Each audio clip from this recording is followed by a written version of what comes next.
നമസ്കാരം. India Australia 5 മത്സര test പരമ്പരയിലെ 4ാം പോരാട്ടം മെൽബൺ ക്രിക്കറ്റ് ഗ്രൗണ്ട് അതായത് MCGയിൽ അരങ്ങേറുകയാണ്.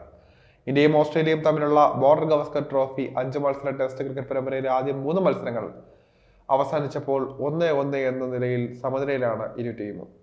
പേർത്തിലെ ആദ്യ ടെസ്റ്റ് ഇന്ത്യ ജയിച്ചപ്പോൾ അഡ്ലെയ്ഡിലെ പിങ്ക് ബോൾ ടെസ്റ്റിൽ ഓസ്ട്രേലിയ വെന്നിക്കൊടി പാറിക്കുകയായിരുന്നു. ബ്രിസ്ബെയിനിൽ അരങ്ങേറിയ 3ാം ടെസ്റ്റ് മഴയെ തുടർന്ന് പൂർത്തിയാക്കാൻ സാധിച്ചില്ല. അതോടെ മത്സരം സമനിലയിലും കലാശിച്ചു. 4ഉം 5ഉം ടെസ്റ്റിനുള്ള ഓസ്ട്രേലിയൻ ടീമിനെ ക്രിക്കറ്റ് ഓസ്ട്രേലിയ പ്രഖ്യാപിച്ചിട്ടുണ്ട്.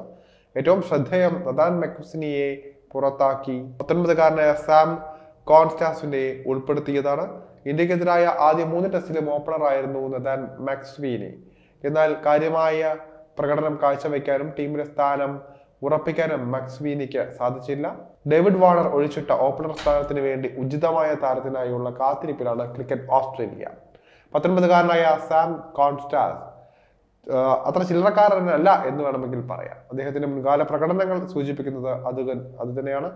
അതായത് മെൽബണിൽ ഡിസംബർ 26-ന് ആരംഭിക്കുന്ന ബോക്സിംഗ് ഡേ ടെസ്റ്റിൽ ഇന്ത്യ ഈ ഒരു 19-കാരനെ ശ്രദ്ധിക്കേണ്ടിയിരിക്കുന്നു എന്ന് സാരം. മക്സ്വീനി ഇന്ത്യക്കെതിരെ തികഞ്ഞ പരാജയമായതാണ് ടീമിൽ ഉൾപ്പെടുത്താൻ ക്രിക്കറ്റ് ഓസ്ട്രേലിയയെ നിർബന്ധിതരാക്കിയത്.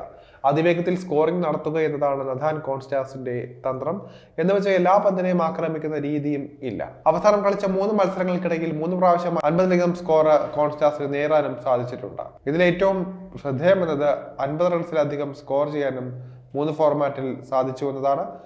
പിങ്ക് ബോൾ ടെസ്റ്റിന് മുന്നോടിയായി ഇന്ത്യയുടെ പരിശീലന മത്സരത്തിൽ സാം കോൺസ്റ്റാസ് ഉണ്ടായിരുന്നു. ഓസ്ട്രേലിയൻ പ്രൈം മിനിസ്റ്റേഴ്സ് 11 വേണ്ടി ഇറങ്ങിയ സാം കോൺസ്റ്റാസ് സെഞ്ചുറി സ്വന്തമാക്കി. തുടർന്ന് ന്യൂ സൗത്ത് വെയിൽസിനെതിരെ വെസ്റ്റേൺ ഓസ്ട്രേലിയ ടീമിന് വേണ്ടി 88 റൺസ് നേടിയിട്ടുണ്ട്. ഏറ്റവും ഒടുവിലായി ബിഗ് ബാഷ് ലീഗിൽ അതായത് BBL സിഡ്നി സൺറൈസേഴ്സിന് വേണ്ടി അർദ്ധ സെഞ്ചുറിയും കുറിച്ചിട്ടുണ്ട്.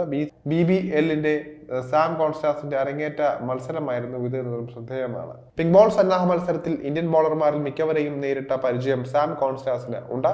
ജസ്പ്രീത് ബുംറ മാത്രമായിരുന്നു പരിശീലന മത്സരത്തിൽ കളിക്കാതിരുന്നത്. ബാക്കിയുള്ള ഇന്ത്യൻ ബോളർമാരെ നേരിട്ടായിരുന്നു കോൺസ്റ്റാസിന്റെ സെഞ്ചുറി. സ്കോറിംഗിൽ മെല്ലെപ്പോക്ക് നയം ഇല്ല എന്നതാണ് സാം കോൺസ്റ്റാസിന്റെ പ്രത്യേകത എന്ന് വേണമെങ്കിൽ പറയാം.